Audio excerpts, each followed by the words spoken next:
మన జీవితాల్లో మన పాపాలని మనం చూసేటువంటి వారికి ఉండాలి. దావీదు ఎవరో పాపం గురించి మాట్లాడట్లేదు, కానీ తన పాపం గురించి మాట్లాడుతున్నాడు.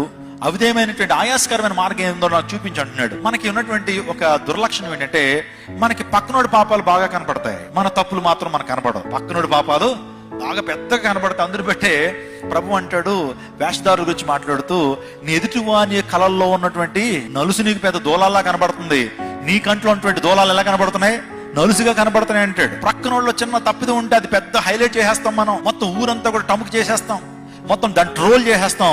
కానీ మనలో ఉంటే తప్పిదాలను మనం చూసుకునే పరిస్థితులు ఉంటాం. అదే సెల్ఫ్ డిసీవింగ్ నేచర్. అదేంటి?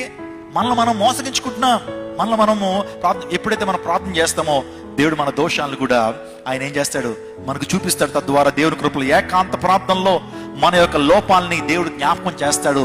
తద్వారా మనం సరి చేసుకోవడం ద్వారా గొప్ప ఆశీర్వాదాన్ని దీవెన పొందుకుంటాం.